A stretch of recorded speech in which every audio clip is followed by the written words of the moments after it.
esta es el sitio arqueológico que se llama Agua de la Cueva. Es un sitio que tiene más o menos aproximadamente 12.000 años antes del presente. Eso estamos hablando del fin de la era glaciar. Y esa cueva era ocupada por personas que hacían transhumancia o hacían, eh, ocupaban estos aleros en forma temporal, en forma temporaria, estacionalmente. A veces los ocupaban semanas o meses y después cuando las temperaturas eran un poco más duras, bajaban más al llano. Esto está en precordillera, en la Pampa de Canota, cerca de la Ruta 13, bastante cerca. ¿Cómo llegan los hombres a Mendoza? ¿No? Estamos hablando del agua de la cueva 12.000 años antes del presente y hay varios textos de que hablan de otros sitios en el sur de Chile entre 12.400 y 12.500 años antes del presente. Otros sitios también en Buenos Aires 10.000, 11.000, en las sierras pampeanas también, y hacia el norte lo mismo.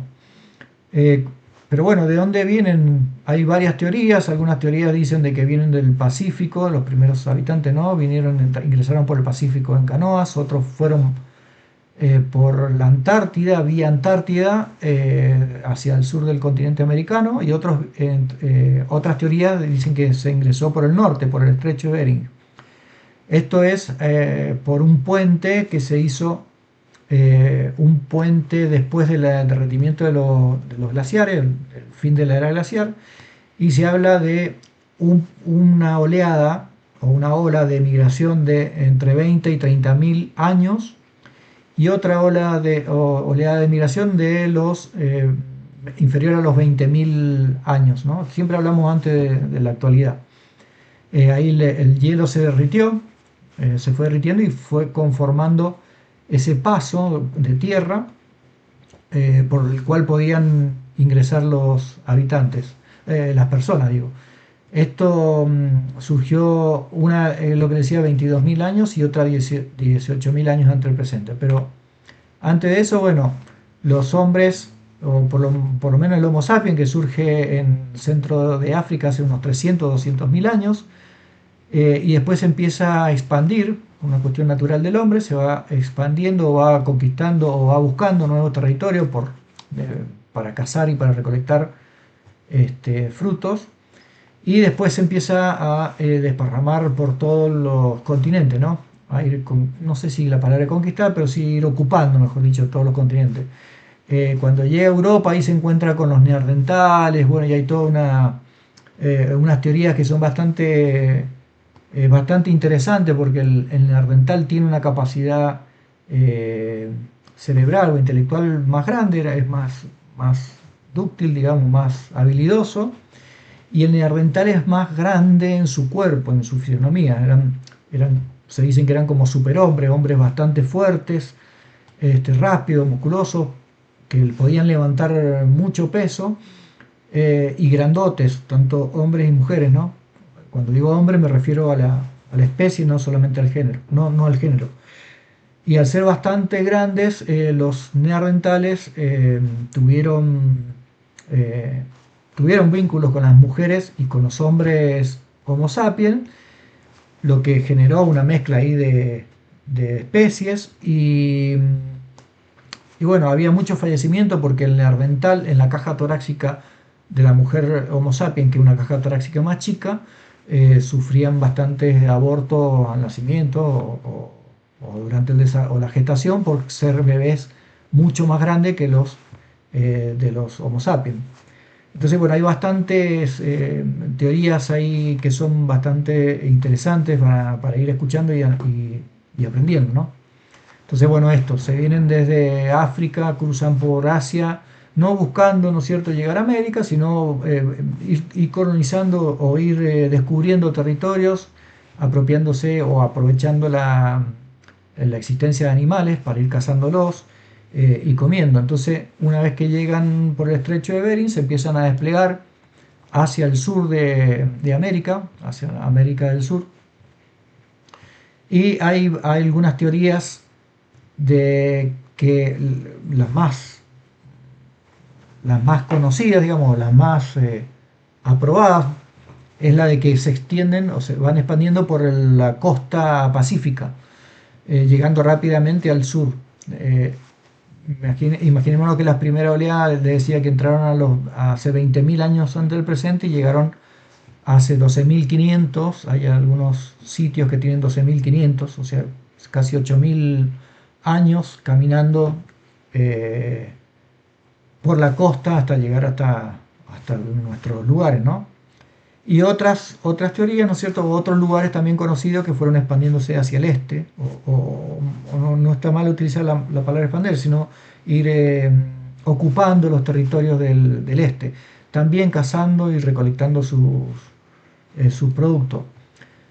Bueno, y a Mendoza, o Argentina, básicamente a Mendoza, porque está la materia ambiente mendocino, cuando llegaron, bueno, las evidencias arqueológicas muestran ocupaciones humanas en el territorio de la provincia de Mendoza de 12.000 años, aproximadamente 12.000 años antes del presente. Las poblaciones aprovechaban ambientes muy diversos del territorio y los sitios arqueológicos, como los aleros, nos permiten nosotros reconstruir, o a la arqueología, mejor dicho, le permite reconstruir el ambiente en el que se desarrollaban o en el que vivían. La provincia de Mendoza ofrecía recursos distintos o diferentes según la altura, los pisos de vegetación, el clima y la disponibilidad de agua.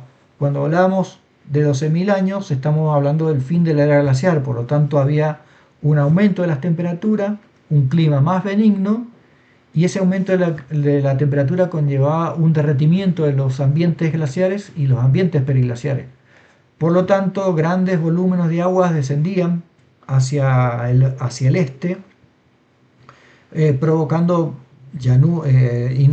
inundaciones grandes en las llanuras. Por ejemplo, Yalguaraz, que es un sitio también arqueológico, ahí se llama Ciénega del Yaguaraz o Pampa del Yaguaraz. Ese sitio que ahora tiene muy poca humedad, anteriormente era una laguna. Guanacache en la valle lo mismo, hoy día conserva algo de agua, pero en ese periodo era lagunas bastante grandes, lo que permitía, ¿no es cierto?, el desarrollo de la vida o la casa. Eh, Volvemos a la foto esta del agua de la cueva, de la precordillera. Esta es otra toma distinta, de también 12.000 años antes del presente. Uno tiene que, por ahí, con estas imágenes, imaginarse cómo era la vida ahí, ¿no? Estar adentro, hacer fogones, desde adentro de la oscuridad visualizar afuera la fauna que se iba moviendo, movilizando y bueno, ir buscándola.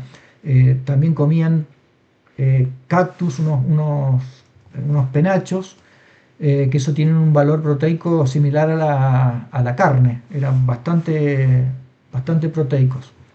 A veces lo cocinaban, o sea, o lo ponían ahí al fuego y a veces los comían así crudo.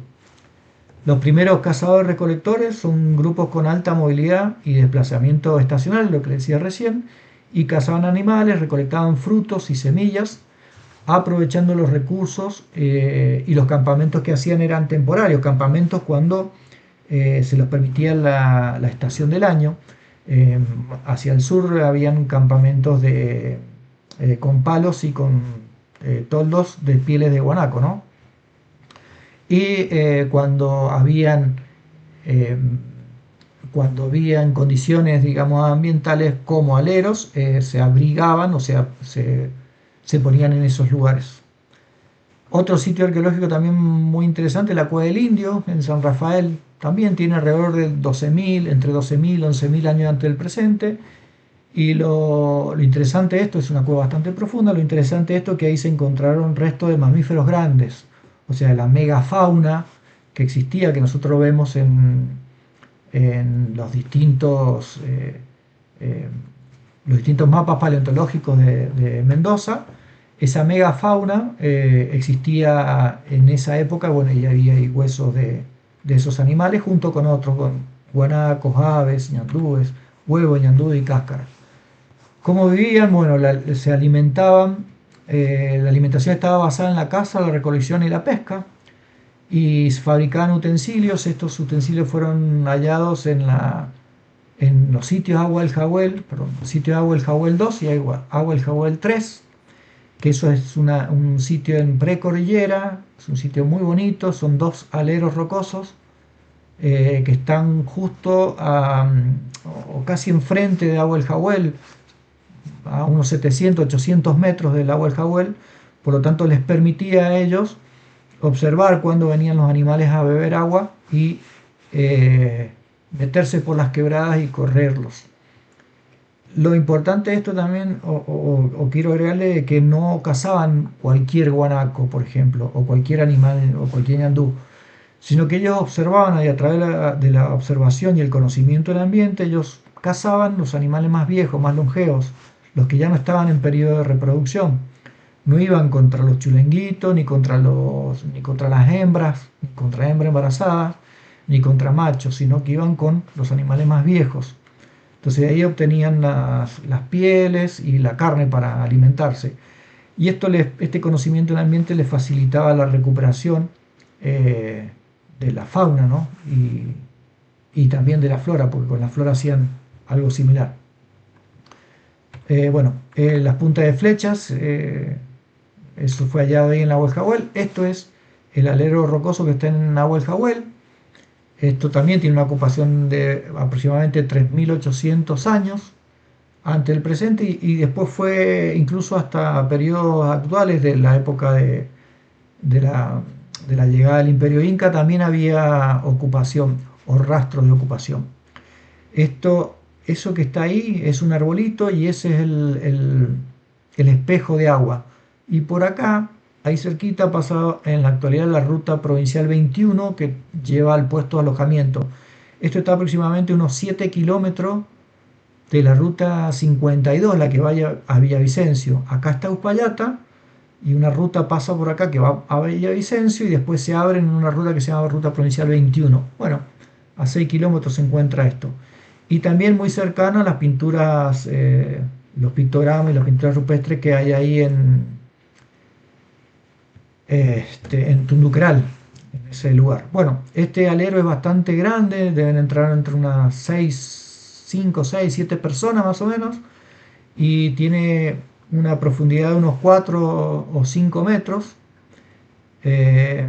con suelo bastante compactado, y ahí han hecho distintas excavaciones, bueno, y han encontrado eso. Muy bonito también este sitio.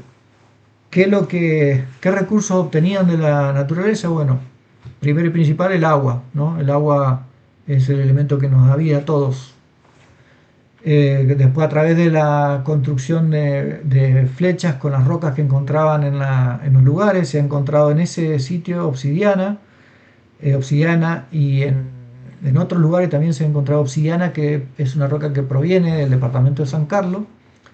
Entonces eso nos habla de la movilidad y los intercambios culturales que habían, el intercambio de elementos que habían entre los distintos grupos y también de movilidad, ¿no?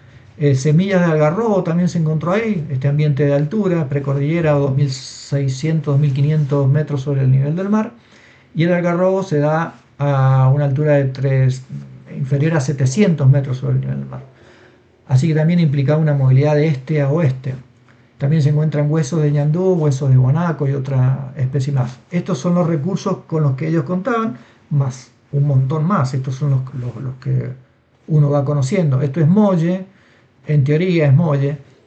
Es una planta que es leñosa y un poder calórico muy alto. Hay mucho en precordillera y hacia el sur también. Después, bueno, una imagen bastante feíta, pero bueno, lo que más o menos se puede hacer. Los cambios climáticos durante el Holoceno, 12.000 años antes del presente, lo que les decía, ahí se produjeron importantes transformaciones ambientales que finalizan con la edad del hielo. Los cambios en el clima modificaron la disponibilidad de flora y fauna y las poblaciones humanas respondieron mediante nuevas estrategias y formas de ocupación. ¿Cómo se empezaron a adaptar? Bueno, hay una evolución del hombre. A medida que va conociendo el ambiente, va tratando de imitar los ciclos de reproducción de las plantas y los ciclos de reproducción de los animales. Entonces al animal comienza a domesticarlo eh, a través de un proceso largo, ¿no? Porque el hombre se asociaba al guanaco. Cuando veía que el guanaco bajaba, el hombre bajaba. Cuando veía que el guanaco subía, bueno, el hombre subía. Entonces había como un trabajo asociativo entre el guanaco y el hombre, justamente por las temperaturas, por los ciclos estacionales y todo eso.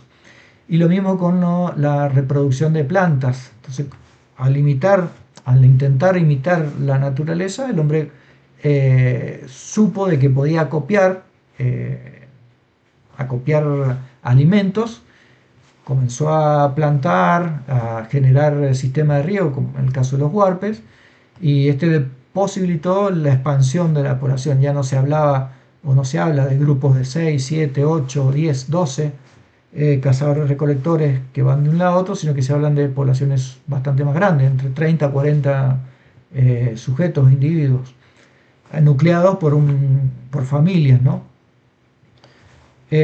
Todo este asentarse les produjo a ellos el conocimiento del ambiente y la fabricación de cestos, de vasijas, con los elementos que encontraban en el ambiente. Y también intercambiar con otros grupos o con otros pueblos también cercanos. Los pueblos entonces originarios de Mendoza, ya hablamos de estas culturas cazadoras-recolectoras, o estos pueblos, antes de la llegada de los españoles y de los incas, no olvidemos que antes llegaron los incas, se reconocen tres grandes pueblos o tres grandes comunidades o tres grandes culturas o tres grandes naciones, según de dónde se los lea. Ese es Huarpe al norte, Puelches y Pehuenches. Los Huarpes a partir del río Diamante, el mapa este está elaborado con inteligencia artificial, entonces es difícil que establezca los límites precisos, ¿no? Porque también la bibliografía es ambigua. Hasta algunos autores dicen que llegaban los huarpes hasta el río Diamante y otros dicen que llegan hasta el río Tunuyán, que en la actualidad se llama Tunuyán, anteriormente se llamaba algo de Pos, no me acuerdo bien el nombre, si alguien lo recuerda, buenísimo, y pertenecía al cacique del Valle de Uco, cacique Uco.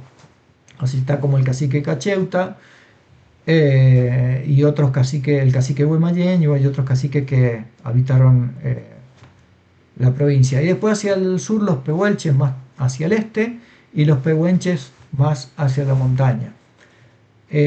Los huarpes eran los que tenían un sistema sedentario y agrícola. Ellos venían, los huarpes venían ya con un legado, digamos, de una cultura que se llama cultura de Agrelo, justamente porque se encontró grandes piezas ahí en Agrelo, y ya tenían un sistema de cultivo, o ya incorporaron, ¿no?, ese sistema de cultivo y de riego, que después lo aprovechó el Imperio Inca y después lo aprovechó también los españoles. Mientras que a la vez también cazaban, recolectaban y pescaban. Ustedes ya lo vieron bien en su trabajo respecto a los huarpes. Y después los puelches, que eran más nómades, hacían transhumancia entre valle y montaña, cazaban ñandú, guanaco, recolectaban frutos también, recolectaban algarrobo y otros frutos.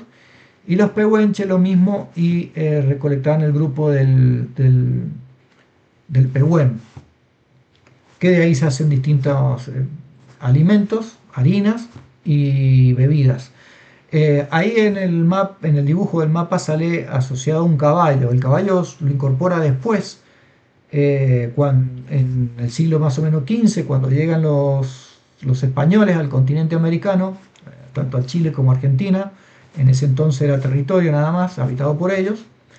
Y bueno, ellos empiezan a imitar, ¿no es cierto?, cómo montaban los caballos y bueno, se convirtieron en jinetes espectaculares, mejores que los españoles, ¿no?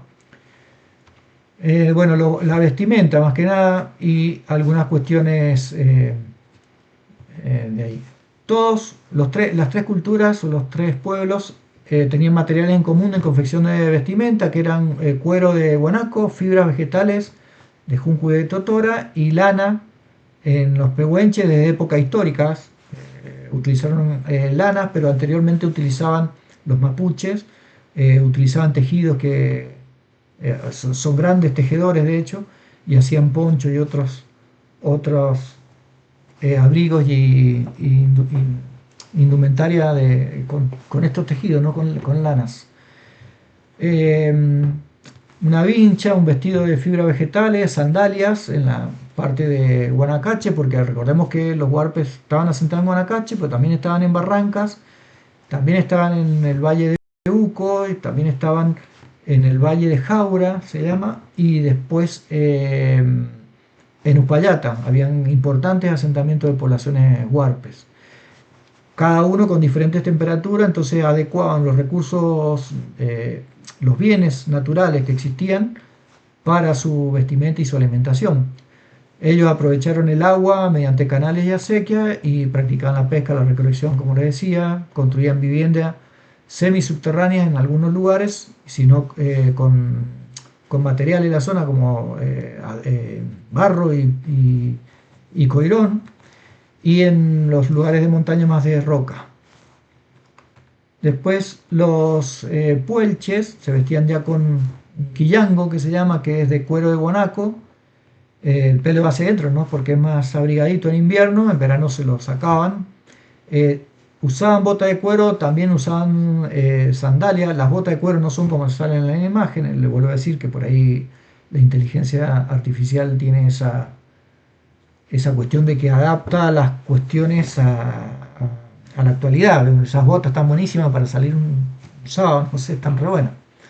Pero anteriormente eran distintas, incluso me acuerdo haber visto los zapatos de los incas cuando subían a los 6000 y son zapatos hechos también con cuero de llama o de alpaca y eran 7 capas y tejidas con pelo de humano. Entonces hacían el pelo humano lo hacían trenza y lo enhebraban y lo hacían con aguja y lo tejían. Entonces resultaba un calzado sumamente fuerte y calentito para la zona donde subían, ¿no?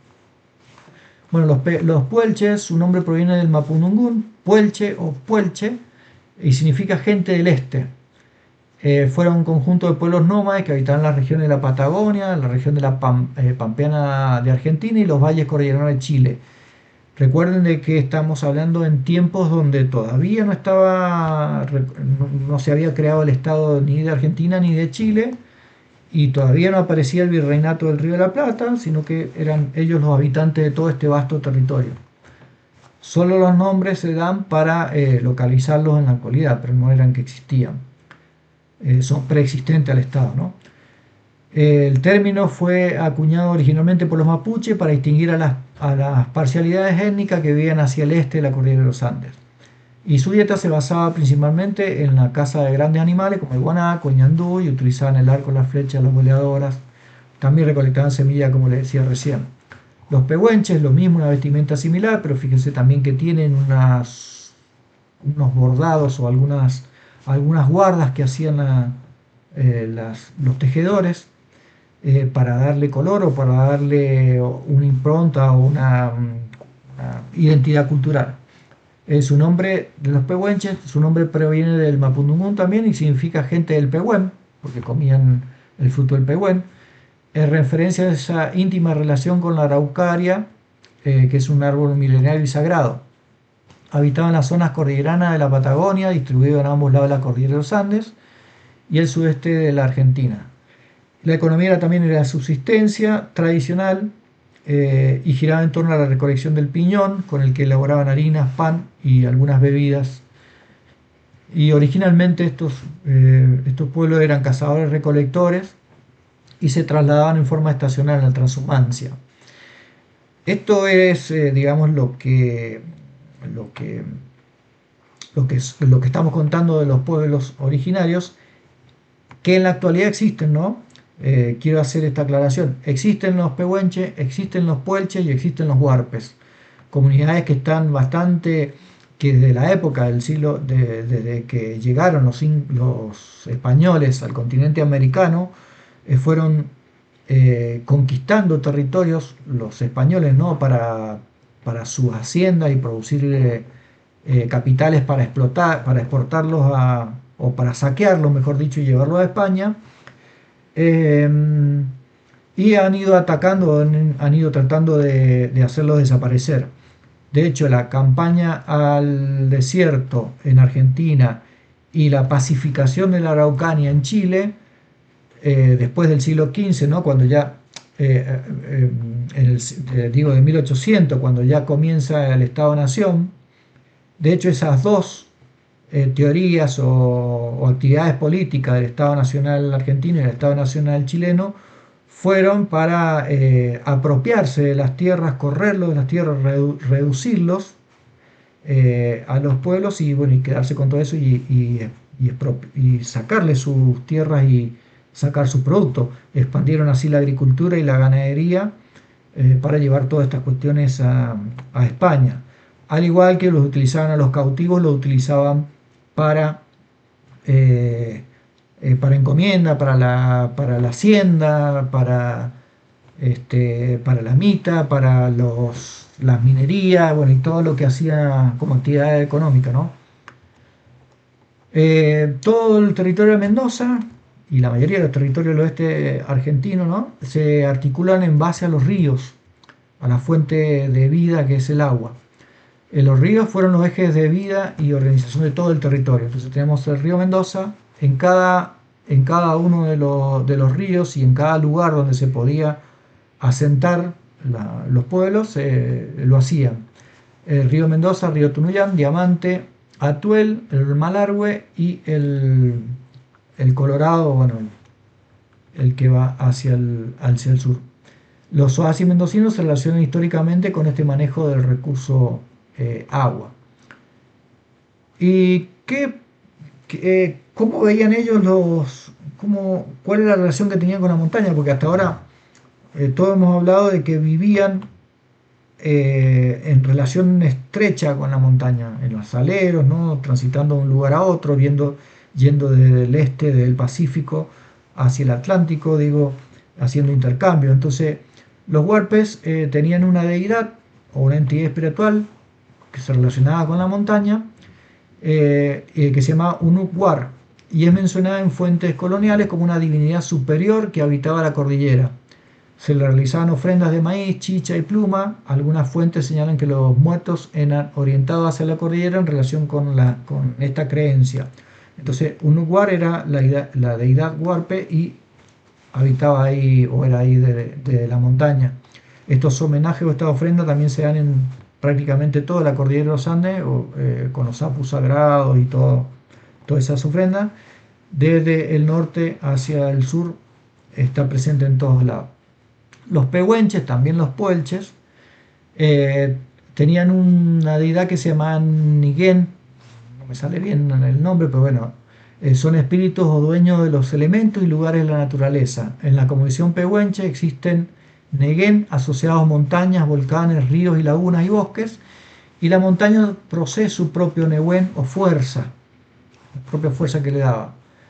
Y Nehuenchen forma parte de la cosmovisión mapuche con la que los pehuenches se relacionaron históricamente. Es presentada en muchas fuentes como ser creador, protector, aunque su interpretación no es como Dios único, está discutida por la investigación. A ver, Dios, entre comillas, porque Dios es de la Iglesia Católica, pero en este caso no estaría relacionado con ese Dios de la Iglesia Católica, sino con las fuerzas. Y los puelches, bueno, Vitaentru, Butawentru, algunas fuentes históricas describen entre grupos denominados puelches una figura superior asociada al gran hombre y una concepción dual del mundo.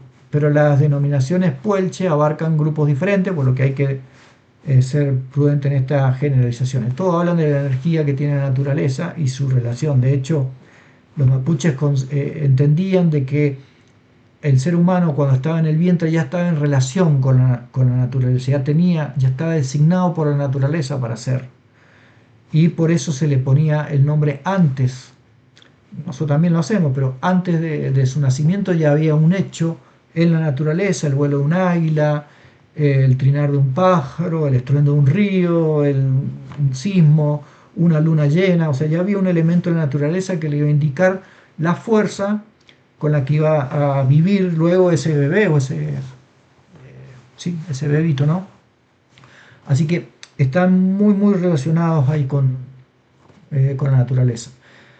Entonces, en síntesis, los huarpes tienen a un Uguar, que es la cordillera como morada de la divinidad, los pehuenches a Neguén, que es la montaña como ser vivo con su propio espíritu y fuerza, y los puelches, fuerzas espirituales del cosmos y el territorio como parte de un orden espiritual, no un orden, no, por eso era tan aguerrida, digamos, la defensa de su territorio, porque es parte de un orden espiritual la tierra.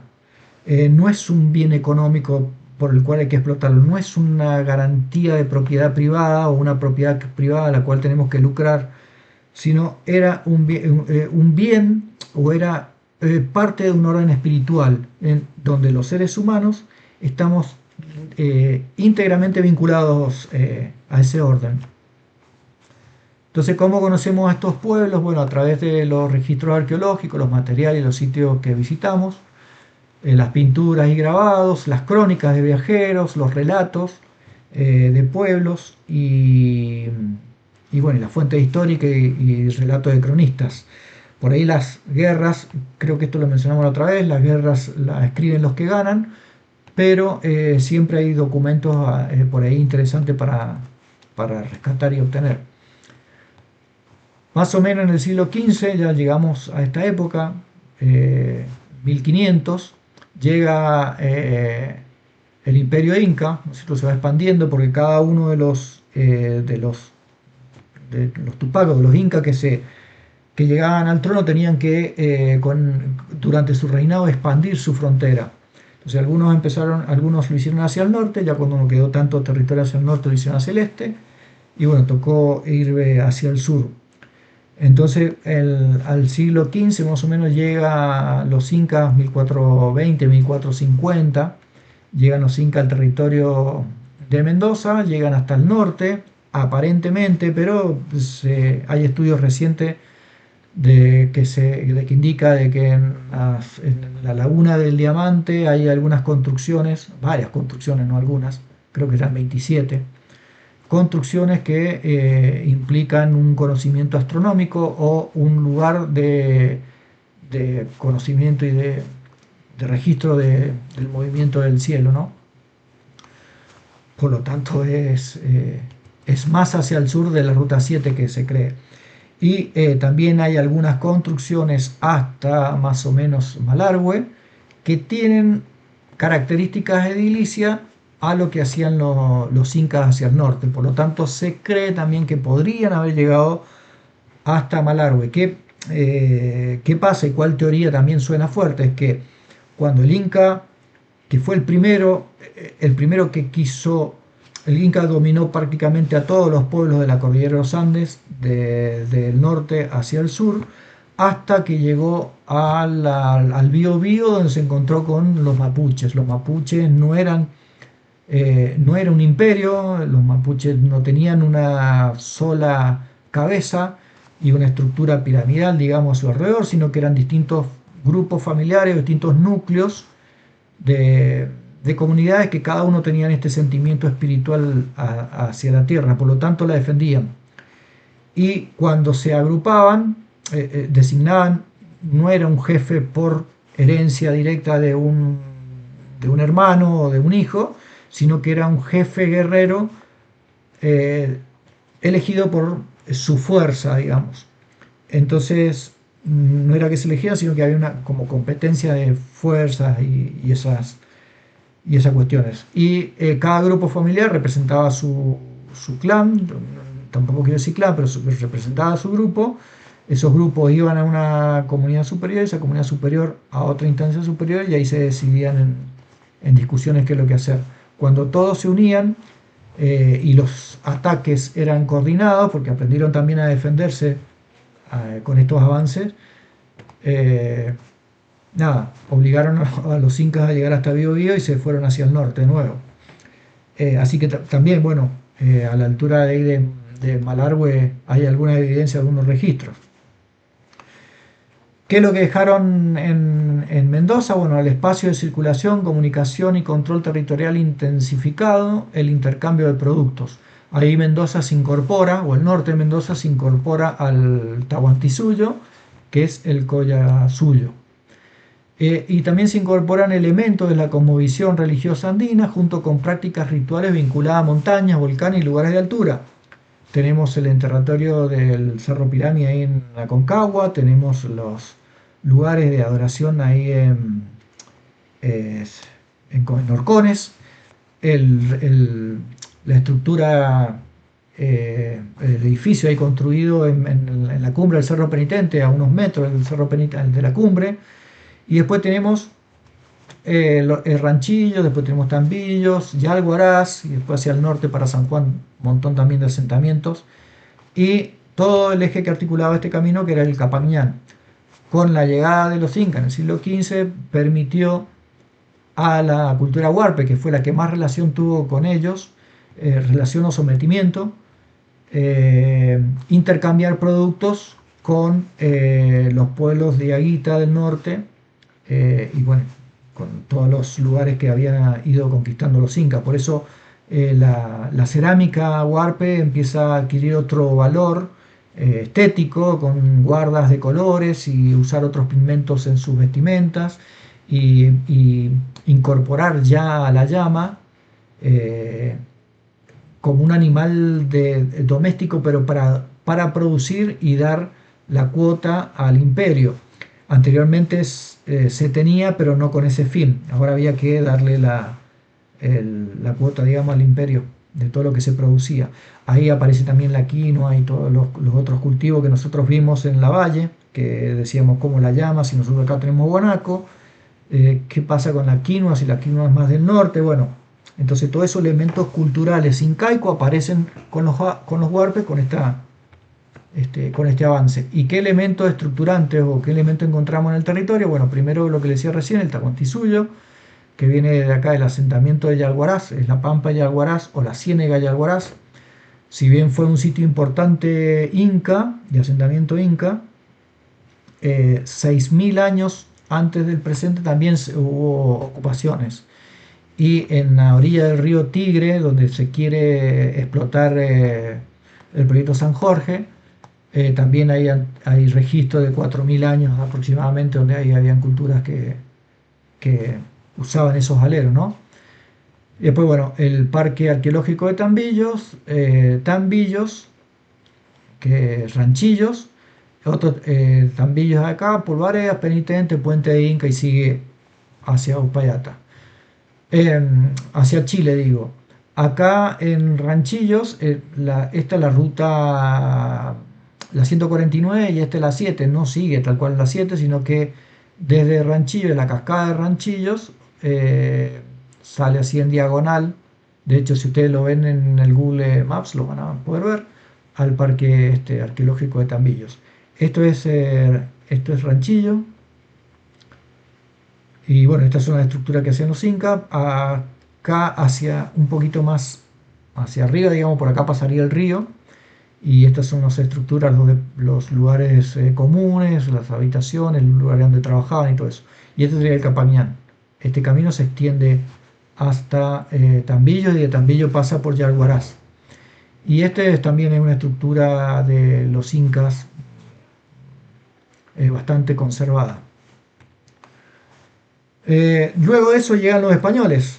En el año 1561 fundan la ciudad de Mendoza, o sea, el dominio español, el dominio, mejor dicho, la intervención del imperio inca en el territorio de Mendoza con los huarpes duró cerca de 100 años aproximadamente, y con la llegada de los españoles ya en el siglo XVI, 1561, se funda la ciudad de Mendoza. eh, y bueno, ya el imperio ya estaba retrocediendo porque ya habían conquistado los españoles, los incas tardaron, los españoles, digo, lo conquistaron a México en 2 años, o a los aztecas, 2 años, a los incas creo que eran 40 años y a los mapuches jamás lo pudieron dominar o vencer. Eh, Pedro el Castillo funda la ciudad de Mendoza y le pone Nuevo Valle de La Rioja en honor a Mendoza. En honor a Hurtado de Mendoza le pone provincia de Mendoza. ¿Quién fue Hurtado de Mendoza? Bueno, Hurtado de Mendoza fue sí, un español, un general que estuvo al mando de la Capitanía General de Chile, 1561 lo funda, 1558 mata a uno de los mapuches más bravos. Los mapuches tuvieron varios, uno fue Colo Colo, después durante la existencia de Colo Colo apareció Lautaro. Lautaro era un mapuche que había sido secuestrado por Valdivia. Valdivia, el que fundó la ciudad de Valdivia, Concepción, Santiago y otras ciudades más, hasta el sur del Biobío. Lo había secuestrado y bueno, trabajaba para él con los caballos y era su empleado, digamos, un chico de 7 años. Hasta los 14, 16 más o menos que conoció toda la táctica, toda la técnica que tenían, todos los tiempos que manejaban, cómo utilizaban la caballería. Lautaro se escapa, se va al sur de Chile y ahí habla con Colo Colo y explica cuál es la técnica y la táctica de ellos. Y bueno, logran vencerlos. De hecho, capturan a Valdivia y lo matan a Valdivia. Y ahí empiezan a expandirse, o sea, los mapuches a recuperar territorio, mejor dicho, hacia el norte.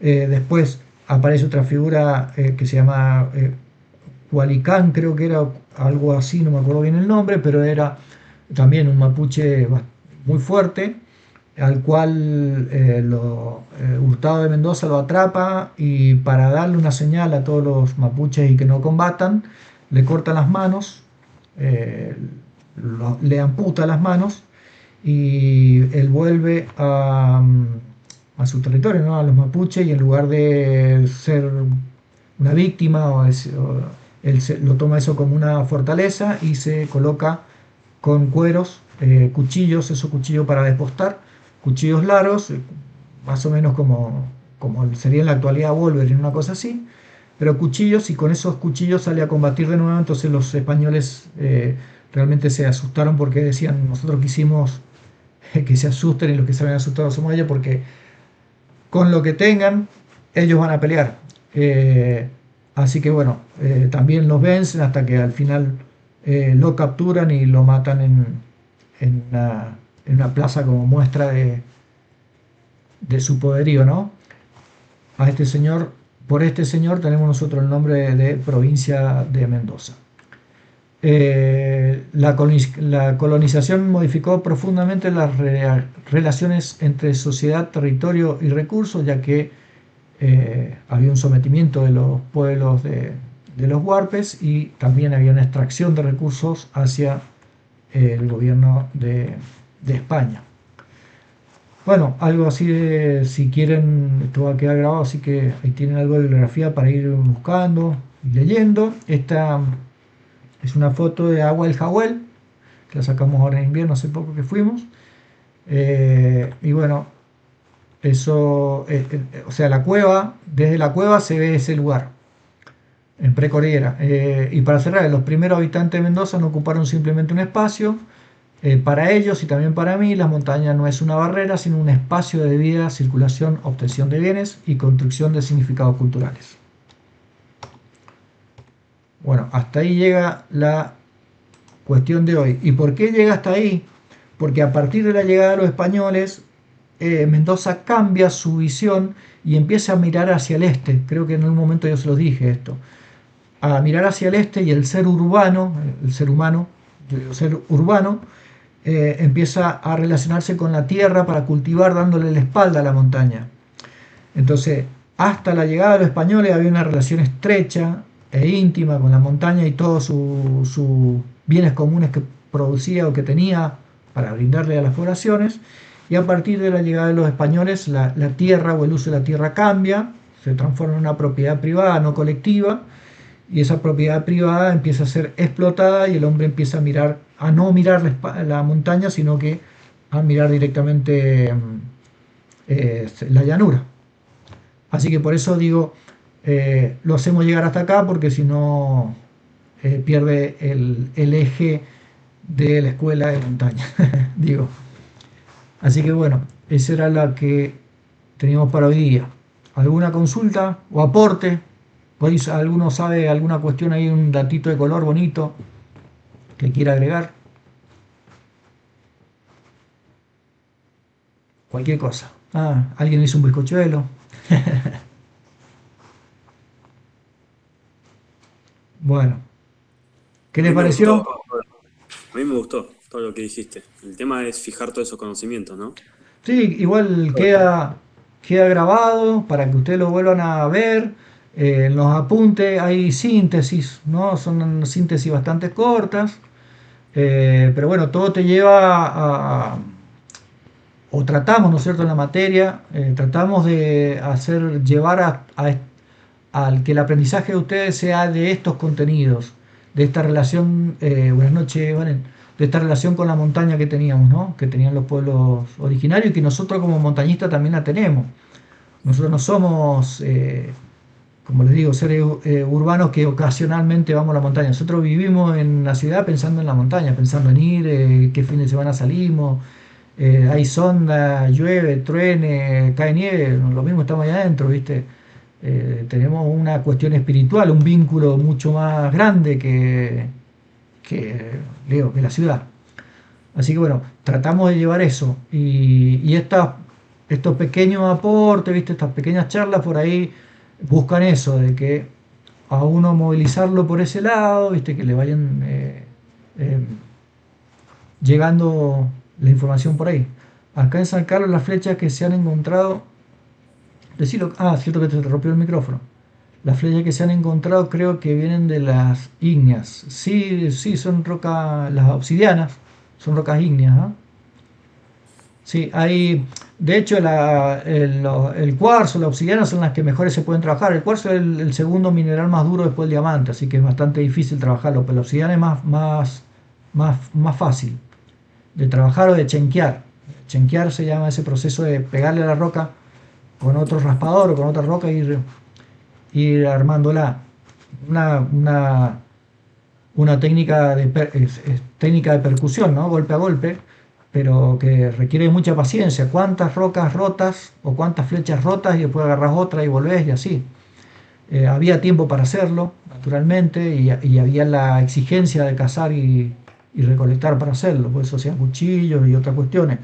De todas maneras, también en la montaña siempre van a haber unas rocas que son grises, así redondas, bien redondeadas, y son bastante grises y muy ásperas. Cuando la agarras, es re áspera. Esa bola cortás o la rompes contra otra roca o la estallás contra una pared, lo que sea, siempre va a tener filo. Eso se llaman sílice o sílex o piedra del pedernal, se llama esa roca. Es compuesta también por sílice y tiene muchísimo filo. Entonces, con eso ellos hacían, limpiaban las pieles de guanaco, cortaban, no sé si chenqueaban porque es más blanda, viste, que la obsidiana. Más blando el sílice, entonces se astillaba. Pero la obsidiana con otra roca más, un poco más dura, sí, se hacían cosas interesantes. Bueno, ¿algún aporte, consulta o algo? Reflexión, reflexión de guías. Profe, buenas noches. Buenas noches. Pedro de acá desde Cachi. ¿Qué El hace fin de Pedro? semana pasado estuve en un sitio arqueológico, parte del Capañam. No sé si usted lo conoce, que es, vos lo conocés, que es de los Uturuncus, que es le llaman el Diablito de Punta del Agua. ¿En dónde? ¿En Catamarca? No, en Cachi Ah, en Cachi. hay unos estudios, incluso hay un libro, mirá, acá está el libro, que es sobre los Uturuncus. Es el petroglifo Ajá. que habla bueno, hay todo un estudio realizado acá y quería saber si tenías idea de eso y bueno. No, no, parte del de Capangán, eso digamos. puntualmente no, no, es mucho más generalizado, ¿viste? Lo que conozco.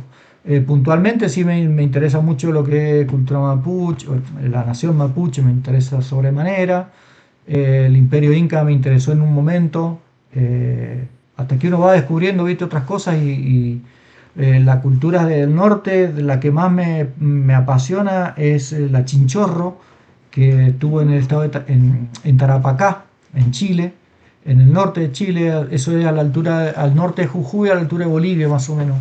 Todo eso Ujú. es Tarapacá, está Arica, en el norte de Chile, que limita con Perú, y después está Tarapacá. Ahí los chinchorros, 7000 años antes del presente, o sea, hace 7000 años, 5000 años antes de Cristo, si lo querés, ya momificaban. O sea, 3500 Ah, años antes que los incas, antes que los egipcios. Los egipcios momificaban a sus reyes, a sus faraones, con sus técnicas, ¿no? Y la cultura chinchorro ya lo hacía 7000 años antes, pero no lo hacía solamente, no lo hacía con sus reyes, lo hacía con todos. Ellos tenían una técnica que le sacaban las vísceras y las rellenaban con arena, yuyos y con palos simulaban los huesos y bueno, momificaban y le hacían máscaras de barro.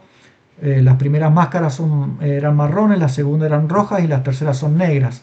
Eso de acuerdo a los materiales que tenían a mano y también a la pigmentación que hacían ahí con los animales.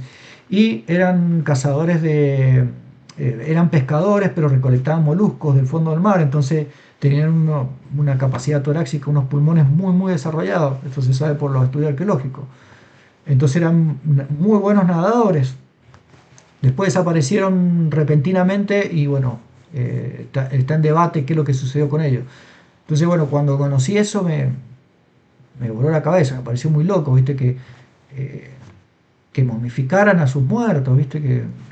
Y no era que lo enterraban, sino que los tenían ahí por varios tiempos, ¿viste? Y después los sepultaban, son cuestiones muy bonitas de las culturas, ¿viste?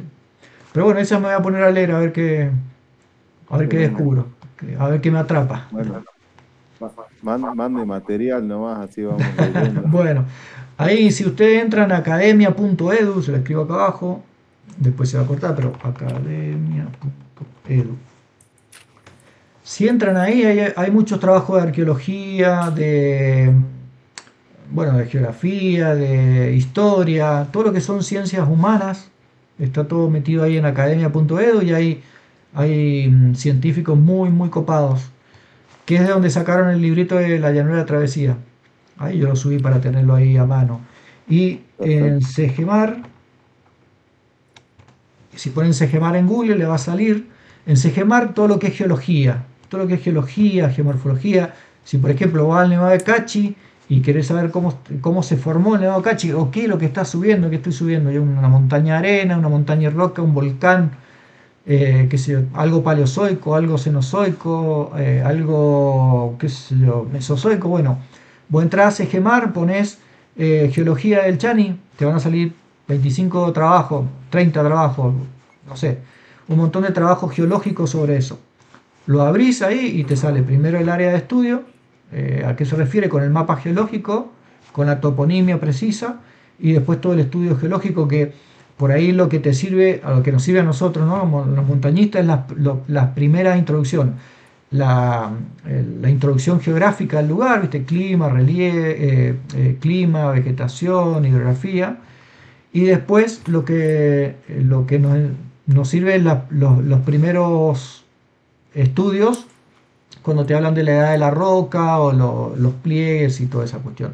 Porque después ya entran en algo más fino, que es más netamente de la geología, que a nosotros por ahí aprender tanto sobre geología, ¿viste? No nos interesa, sino más, más sobre arriba.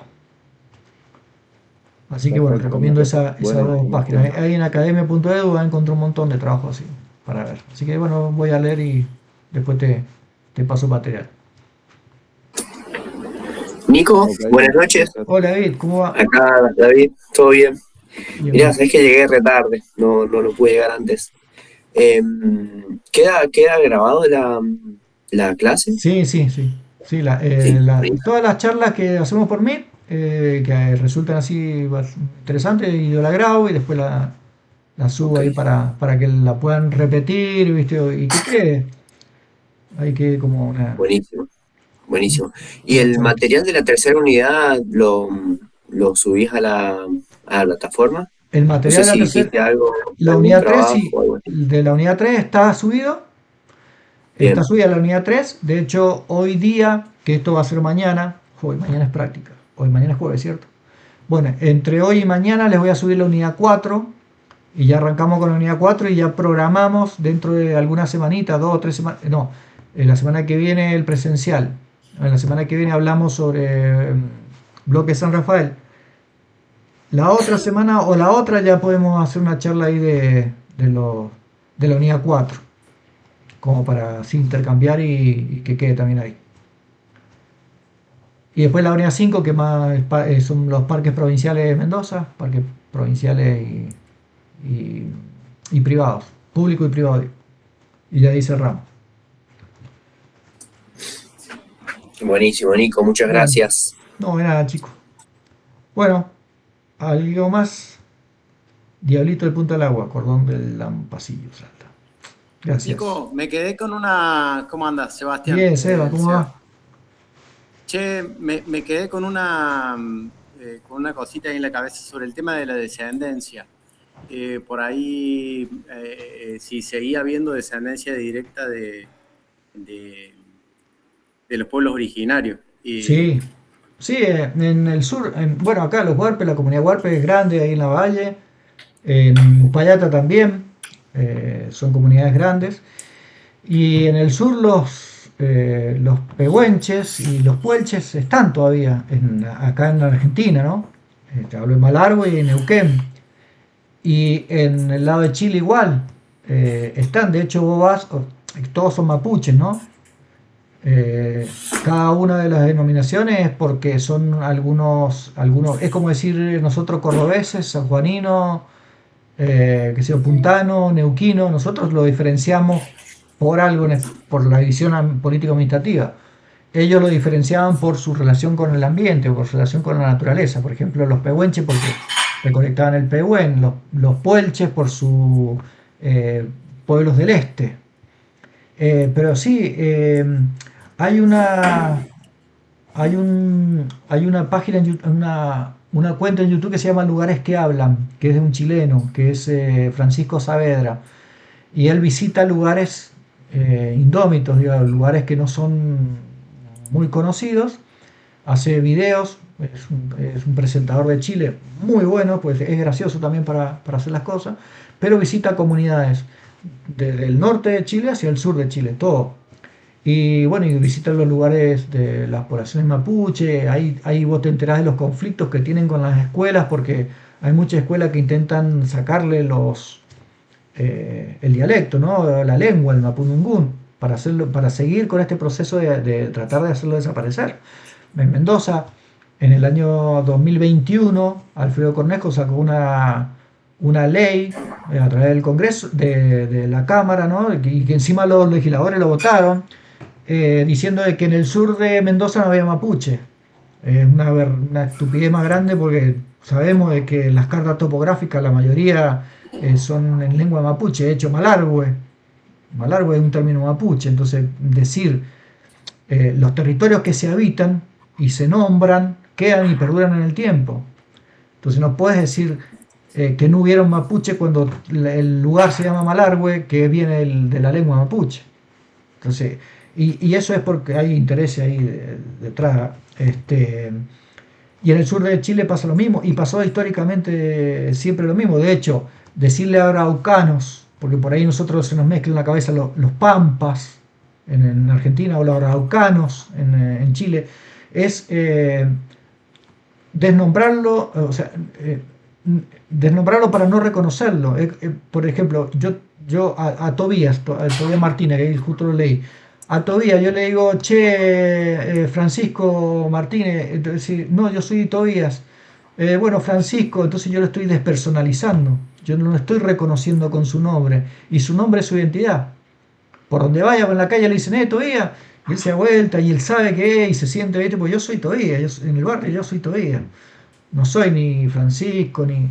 Entonces lo mismo hicieron, o sea, ese microejemplo que te pongo, lo mismo se hacía con los pueblos, ¿no? Los araucanos, no era, los araucanos lo pone la corona española para identificar, o los españoles para identificar a toda una comunidad de seres humanos que no sabían cómo eran, no sabían cómo catalogarlo.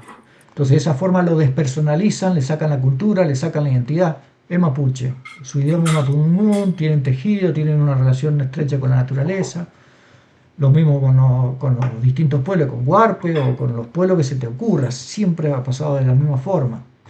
Y el mapuche sigue resistiendo, o sea, hace de 1500, estamos hablando de la llegada del Imperio Inca, 1004 y pico en adelante, hace ya más de 600 años que viene en resistencia.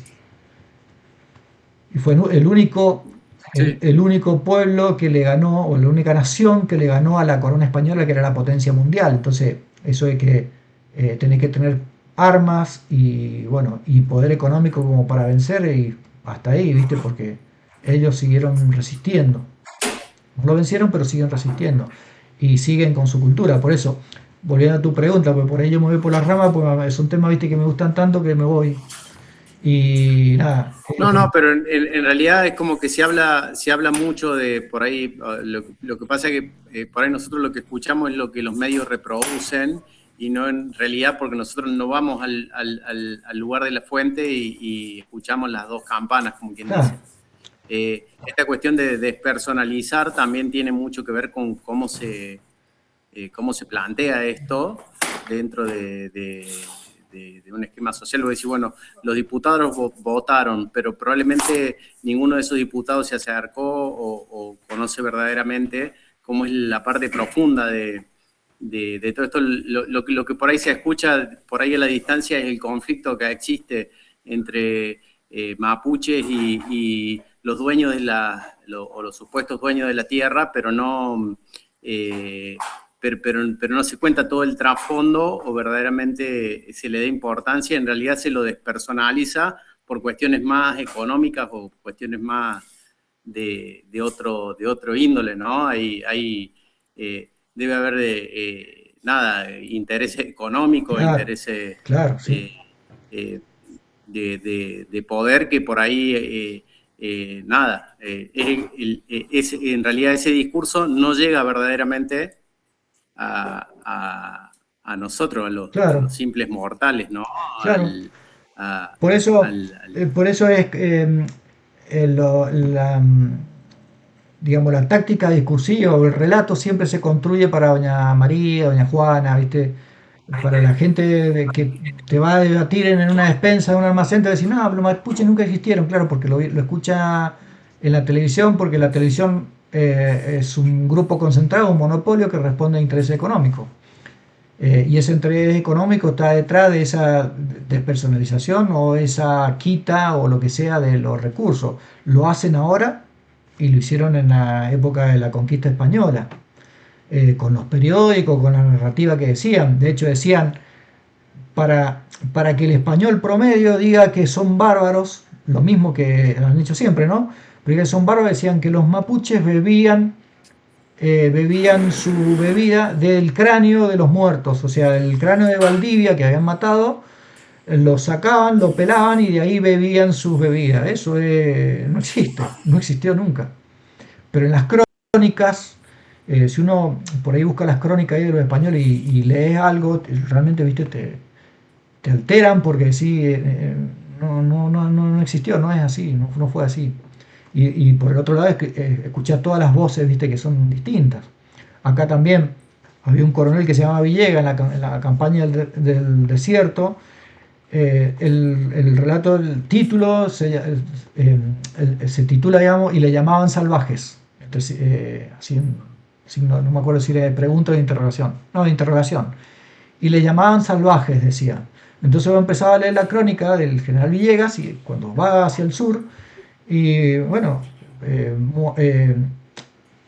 violaban mujeres, violaban niñas, mataban niños, cortaban orejas, cortaban pecho para que no se reproduzcan, los soldados de la conquista del desierto. Entonces, ¿quién eran los salvajes? Bueno, el relato termina cuando el tipo este Villegas, el coronel Villegas, secuestra a la familia del cacique, el cacique mapuche, ¿no? Del sur, o tehuelche creo que era, lo secuestra a su familia y se las lleva y adelante de él para que se rinda las mata, le empieza a amputar, a matar a sus hijas primero, después a su esposa. El cacique se termina suicidando. Entonces, vuelve al título, ¿no? Y le llamaban salvaje, o sea, ¿quién eran los salvajes? Entonces, viste, esas cuestiones de crónica, de narrativos, de lecturas que aparecen por ahí indagando, viste, buscando, siendo meticuloso, viste, te empiezan a despertar las cosas. Y todas estas cosas, digo, nosotros, ustedes como guía, cuando sean guía, digo, está bueno, interesante también llevarlo a la montaña cuando se camina por los territorios que fueron ocupados anteriormente por otras personas y contarles estas cositas. Por ahí te puedes encontrar con una persona que defiende la conquista del desierto o defiende en Chile la pacificación de la Araucanía. Y, y bueno, y se puede llegar a generar sin discutir fuerte, pero se puede llegar a generar debates interesantes que uno aprende también, porque aprende la visión de la otra persona. Acá, eh, cuando hablan de la araucanización de la Pampa, allá fue la pacificación de la Araucanía, acá la conquista del desierto. Pero cuando el relato oficial dice que la araucanización de la Pampa es que los mapuches invadieron nuestro territorio y conquistaron a los mansos pueblos que teníamos nosotros, los pueblos originarios, ¿no? Eran buenos. Y los mapuches eran los malos que venían de este lado. No, en realidad eran todo era una comunidad mapuche, una nación mapuche muy grande que era de un lado y el otro era de la cordillera, pero con esa excusa los tenían que expulsar a todos esos aborígenes o esos pueblos originarios de las Pampas. Había que expulsarlos porque eran del otro lado, eran mapuches, eran del otro lado que vinieron a molestarlos a los pobres indios nuestros. Entonces, todos esos relatos, ¿viste? Discursivos, esa técnica que tienen para narrar, para contar, para decir las cosas, hacen que al ciudadano común le diga, no, sí, vaya ejército y arráselo, lléveselo para el otro lado de la cordillera, cuando en realidad son ellos los habitantes. Pero te tejen, ¿viste? Te van enredando, que en la actualidad también se hace, ¿no? Te van enredando con sus ideas, ¿viste? Para que uno se confunda, ¿viste? Y opine. Ah, perdonen. Yo ahí puedo aportar algo con respecto a lo que por ahí Sí, sí, dale. preguntaba Seba. Yo soy de apellido Huichaqueo. Y mi padre nació en una comunidad mapuche en Chile, en la zona de cerca ahí de Pucón, por ahí. Y bueno, he ido a visitar varias veces ahí en la comunidad, que la comunidad lleva el nombre, bueno, de un antepasado, que era como mi tatarabuelo, que es Juan Huichaqueo, se llama la comunidad. Es una comunidad grande, viven 300 familias. Y bueno, y he ido como a lo largo de una secuencia cada 5 años, y la última vez que fui, la verdad que bueno, es como que habían recuperado bastante, y ya la escuela que tenían adentro de la comunidad, bueno, era bilingüe, y bueno, y me contaba mi tía, que es un poco la que está encargada ahí de la recuperación un poco del idioma y de la cultura, porque son pocas las personas que hablan el mapudungun, porque mi padre de hecho no lo habla, o sea, más allá de que él se vino a Argentina hace mucho tiempo, pero él básicamente nunca lo habló, porque en esa época estaba prohibido. O sea, y como nada, reprimían mucho, bueno, a las personas, ¿no? Que usaban el idioma. Entonces, como que toda esa generación de mi papá, que hoy por hoy tiene 92 años, y todos los hermanos y mis tíos, que allá tengo varios, prácticamente nadie hablaba el mapudungu, y solo mi tía, que es un poco la que lleva un poco ahí la bandera de la recuperación ahí en la comunidad actualmente, fue la que, bueno, conservó un poco, y gracias a eso, bueno, se está recuperando, pero sí he visto que nada, que bueno, que que el pueblo mapuche está siendo reconocido cada vez más, por lo menos en esa zona, en la zona de la Araucanía, y eso se nota más que nada con esto de que las escuelas están siendo bilingües y que, bueno, y que la bandera en esos lugares siempre es la mapuche. Hermosos. Así que Sí. un poco es como que yo lo que veo es eso, es que nada, se está recuperando y siguen firmes porque es increíble la cantidad de comunidades que hay, porque esta comunidad, la de mi familia, digamos, es grandísima y hay un montón de comunidades, ¿no? Más que nada, más en Chile, ¿no? Sí. En Argentina también, pero bueno, en Chile es impresionante, es como que, ¿no? Es la mayor Che, parte. Rubén, y más allá del idioma, la cultura o parte de los rituales, digo rituales porque no sé en realidad cómo decirlo, ¿no? Pero la forma de llevarse con respecto al ambiente o el medio, o sea, o la, la- la- la forma más tradicional o la cultura verdaderamente, ¿se ha podido rescatar algo Sí, sí. Sí, porque ellos, digamos, como la fiesta más importante es del Año Nuevo Mapuche, que se festeja entre el Huitlipantu. 21 y el 23 de junio, Ujú. que para ellos es el Año Nuevo, o sea, el Año Nuevo Mapuche, bueno, ¿por qué? Porque tiene que ver un poco con el ciclo que da la estación, que empiezan como a florecer, ¿no? Y a alargarse los días. Entonces es como que sí tienen nada, están muy arraigados a esa cultura y a esa relación que tienen con la tierra, porque por ejemplo, no sé, a mí me contaban estando ahí que, no sé, que en junio hay inundación y que se inundan y capaz que se tienen que mudar, y porque eso es una isla, poner, ahí donde están es como una isla formada por ríos.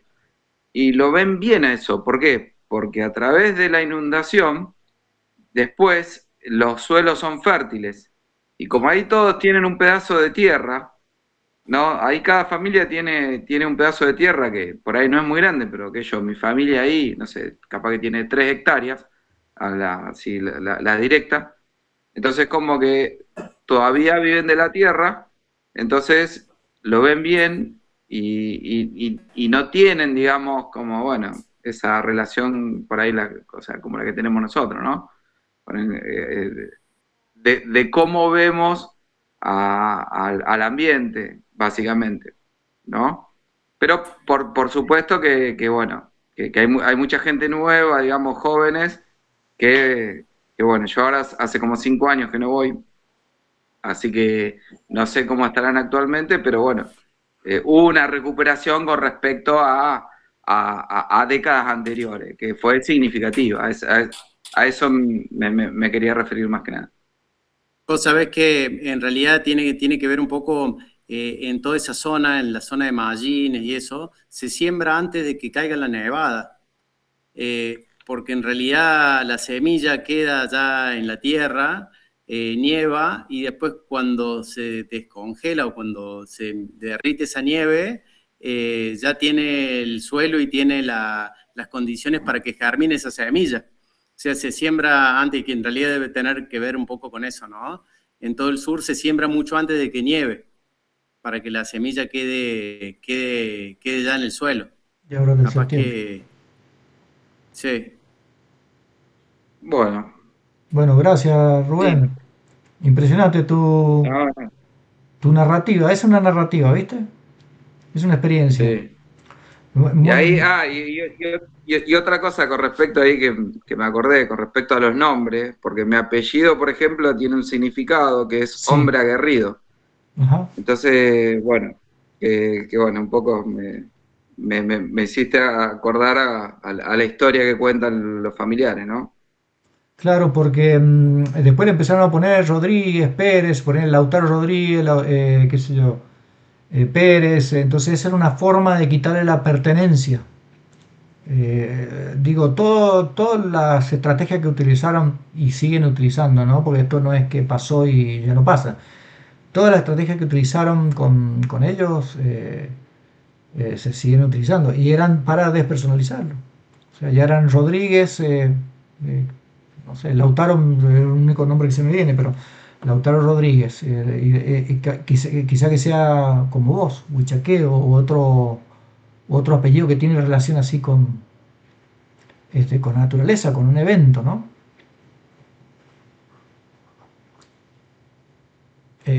Bueno, gracias Rubén, muy bonito tu relato y creo que estamos todos invitados a ir al sur de Chile a vivir un Huitripantu para el 20-21 de junio, ¿no? Debe ser hermosa esa experiencia. Sí, yo de hecho acá, yo vivo en Montehermoso, y bueno, en junio, viste, es un mes Sí, duro, viste, junio en todos lados. sí, Y con esto de la luz, para mí realmente, más allá de la cultura de mi familia, realmente para mí como que el cambio empieza el verano después del 23 de junio. ¿Por sí, qué? Porque, por ejemplo, ahora que estamos en agosto, que estamos en invierno, era las 6 de la tarde y todavía había sol. En sí, cambio, en junio, ¿no? A las 6 de la tarde está casi de noche, claro. ¿no? Entonces como que realmente, bueno, es un festejo que creo que es bastante lógico. Sí, sí, sí. Está en relación con el solsticio también de invierno, el día más corto del año. La noche más Claro. larga y el día más corto. Y a partir de esa noche más larga es cuando los días se empiezan a llenar más de luz. Entonces es un renacimiento, por eso el año nuevo, porque se renace, renacen los cultivos, saben cuál es el ciclo eh, de agricultura, ¿no? De empezar a cultivar. Y esa noche, ese día que es el día más largo, la noche digo más larga, de todas, bueno, se espera el sol, justamente porque el que nace es el nuevo nacimiento, el nuevo nacer de eso, de toda esa oscuridad que nos atravesó durante todo el año, toda esa oscuridad y todo eso malo queda atrás y empieza este nuevo día, empieza esta luz que sale y a generarnos días más largos, ¿no? Son muy bonitas las creencias, muy simbólicas y muy reales, ¿viste? Pues uno que está ahí metido mucho en la naturaleza. Así que bueno, a tomar pehuen para allá, para tu lado, Rubén, ¿ah? Bueno, Bueno, muchas gracias, gracias. profe. Bueno, muchas gracias. Gracias por tu Nos comentario. Muy, vemos. muy atinado. También Seba y los chicos que han pedido. Bueno, nos vemos entonces el miércoles o el jueves. El próximo encuentro presencial que es la semana que viene. Nos vemos ahí, nos saludamos y tomamos unos mates, ¿ah? Dale, Nico, Bueno, Dale, muchas Nico. nos gracias. vemos. Gracias. Que anden muy bien. Gracias, Nico. Estuvo Cuídense. muy bueno. Gracias, Nico. Gracias. Gracias, José, Tremendo. por el canal de C de YouTube que recomendá.